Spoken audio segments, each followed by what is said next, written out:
C'est pour ou contre le bizutage, hein. On dit week-end d'intégration parce que le bizutage est interdit, mais voilà, on a compris, c'est week-end d'intégration, c'est bizutage.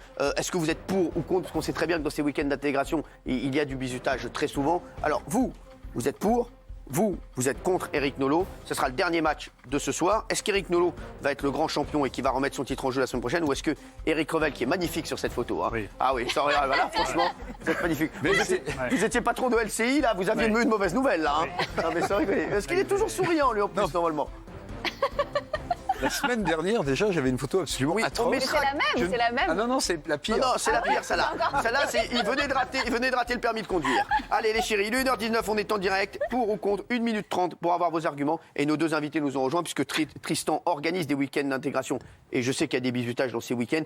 Et Solène nous racontera, les romancières nous racontera son bizutage traumatisant lors de sa scolarité. Attention, c'est parti. On va démarrer par notre champion, qui est contre, c'est Eric Nolot. C'est parti. Oui, en effet, week-end d'intégration, c'est le mot politiquement correct pour bizutage. Oui. Et en général, je suis allergique totalement parce qu'en général, c'est l'autorisation donnée à des gens généralement avinés de libérer les plus bas instincts humains, c'est-à-dire le sadisme, l'effet de meute contre les individus seuls et tout ce qu'on peut imaginer, tout ce qui ne ferait pas dans la vie courante et qui les choquerait, l'espace d'un week-end, ils s'y croient autorisés.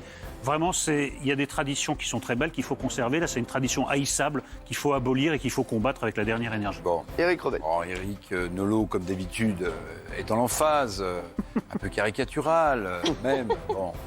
Non, moi, je trouve que c'est, bizutage mis à part, un formidable moment, en fait. Un formidable moment pour des gens qui se retrouvent, qui intègrent une école.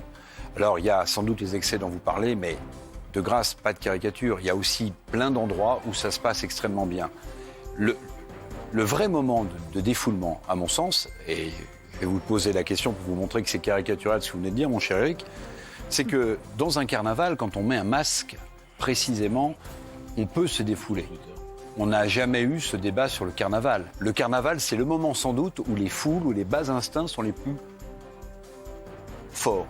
Or, je vous dirais, mon cher Eric Nolot, vous n'allez pas me dire que vous seriez pour interdire les carnavals. Non, mais on s'y amuse même s'il y a des excès.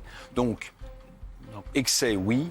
Interdire à ces étudiants de se retrouver pour former une sorte de groupe, pour se sentir ensemble, il ne faut pas non plus exagérer. Eric Nolot. Je vais vous dire que le bizutage, c'est le carnaval à la portée des caniches. Parce que le carnaval, c'est une grande tradition. En effet, c'est la permission donnée à tout le monde d'être exubérant, mais pas au détriment du voisin. Il se passe plein de choses dans les carnavals, vous le savez très bien. Il se passe plein de choses, mais en général avec l'acquiescement des gens. C'est pas une violence gratuite exercée sur des gens. Vraiment, les images qu'on voit des bizutages, c'est absolument haïssable. C'est quelque chose vraiment et de répugnant, parce que c'est en effet dire, écoutez, pendant 3 jours ou 2 jours ou 1 jour, vous avez permission de libérer tous vos instincts. Non. Eric Revel. Non.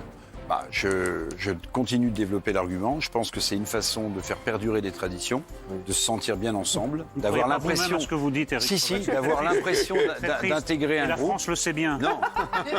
Les Français qui nous regardent le savent bien. Voilà. Vous êtes malheureusement un peu dans la position de Marine Le Pen pendant le débat d'entre 2 tours. Vous cherchez vos fiches. Vous savez ce qui va se passer, Eric, vous savez ce qui va se passer. Vous allez perdre votre coup parce que vous n'avez pas du tout été convaincant. Alors, il reste 12 secondes, Eric. Voilà. Simplement, Eric Revel, qui lui-même ne se comporterait jamais comme ça dans un week-end d'intégration, on le voit, regardez-le, cet homme, on le voit bien, prône pour les autres la liberté de faire mal, d'humilier. Non, la liberté de celui qui est humilié n'existe pas. En tout cas, ce qu'on a retenu, moi, ce que j'ai retenu de ce débat, c'est que dès qu'il y a un carnaval, il y a Eric Revel dedans. Il adore ça. C'est un fou de carnaval. Il se déguise en quoi? Merci Eric Nolot et Eric Revel d'avoir débattu